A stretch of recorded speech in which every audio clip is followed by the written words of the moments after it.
If you receive Social Security, or SSY, or you're the adult child or spouse reading one of these letters over a parent's shoulder, this is for you.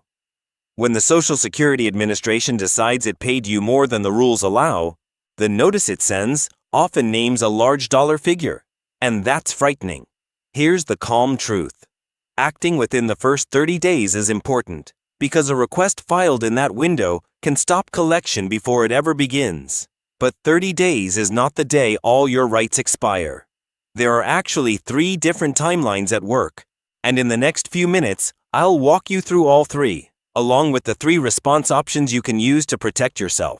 What an overpayment notice really means. An overpayment simply means Social Security concluded it paid you more than you were due. According to the agency's own guidance, this usually traces back to missing or outdated information.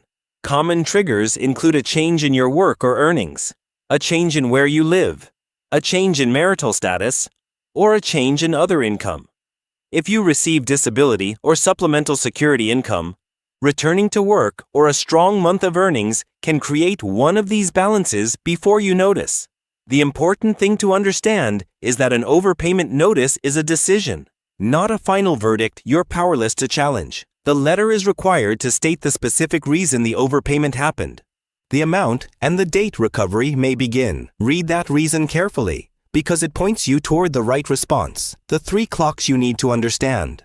Most of the fear around these letters comes from thinking there's a single deadline. There isn't. There are 3 separate clocks. The first clock is the initial 30-day pre-collection window. SSA says it waits at least 30 days after sending the notice before it starts collecting. If you request a waiver or an appeal within that period, the agency won't begin collecting until it decides your request. This is why acting early is the safest move. It prevents recovery from ever starting. The second clock is the reconsideration period. If you want to dispute the fact or the amount of the overpayment, you generally have 60 days to request reconsideration, not 30. So even if the initial protection window has closed, your right to challenge the amount is still open. The third clock is the waiver. A waiver may be requested at any time, including after recovery has already begun. In fact, SSA policy says it must stop recovery when it receives your waiver request. Filing promptly is still safer, because if you wait, withholding may start before your request arrives. But the door to a waiver does not slam shut on day 30. So the clock on your letter is not a countdown to losing your benefits. It's the earliest and safest moment to act. What can happen if you take no action? Let's be honest about the other side.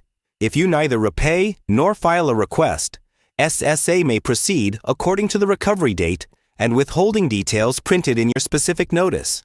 On the agency's current public page, the general automatic withholding is 50% of a Social Security benefit or 10% of an SSI payment each month until the balance is repaid. That's a real bite out of a fixed income, which is exactly why the early window deserves your attention. And if you no longer receive benefits at all, the law allows SSA to collect in other ways over time, such as withholding a tax refund, taking certain state payments, or garnishing wages. Form SSA-561 dispute the fact or amount.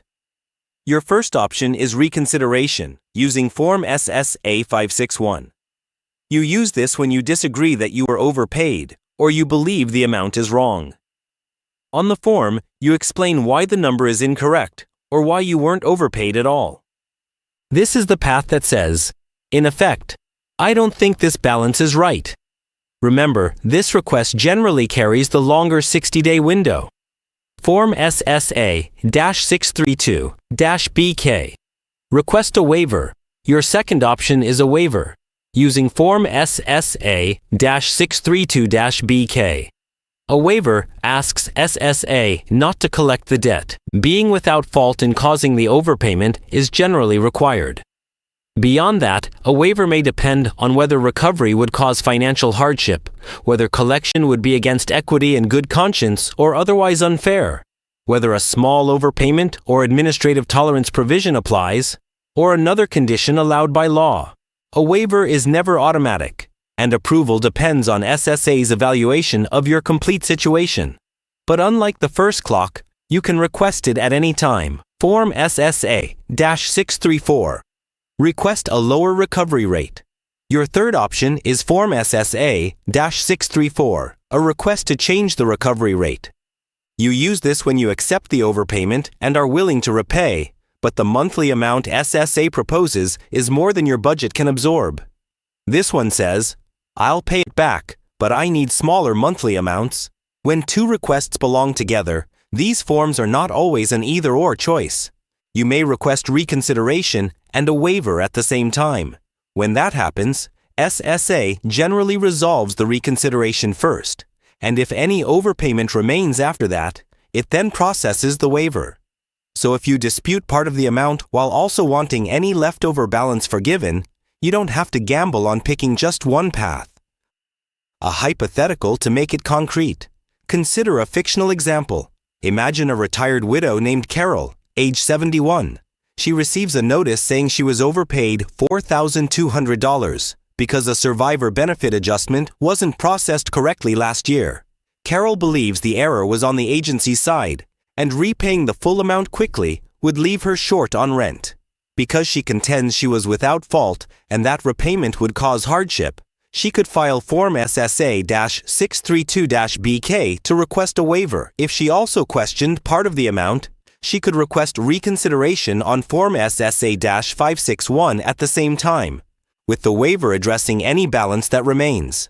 Filing within the first 30 days would prevent collection from starting, but even if she filed later, her waiver right would not be gone.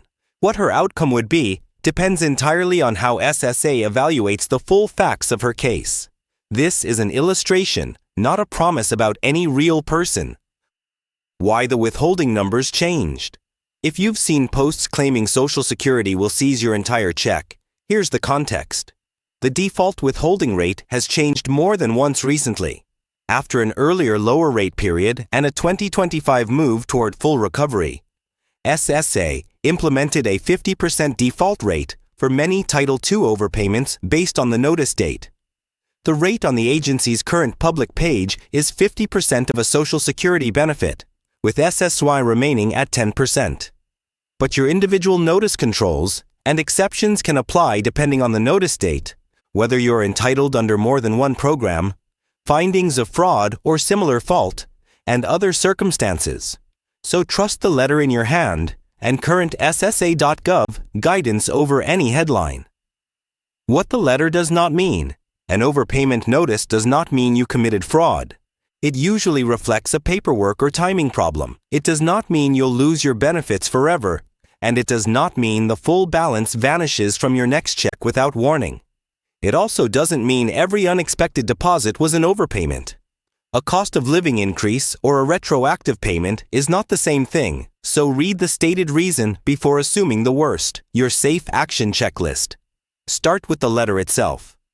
Find the reason, the amount, and the date recovery may begin. Decide which situation fits you. You dispute the amount. You were without fault, and repayment would cause hardship. Or you can repay but need smaller monthly amounts.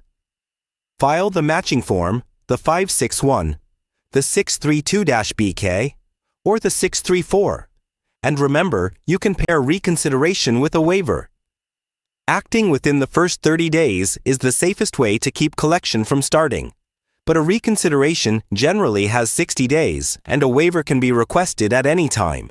You can find these forms on SSA.gov, submit them to your local office, or call Social Security at 1-800-772-1213 with questions.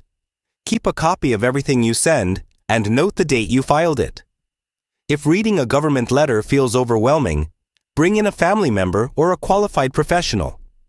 A second set of eyes can help you choose the right form. I research the official rules and verify how these processes actually work so that you and your family can understand what a letter really means, who it affects, and what to check next. If this helped, share it with someone who might one day open a letter just like it. That envelope is not the end of your benefits. It's the start of a process you have real rights within.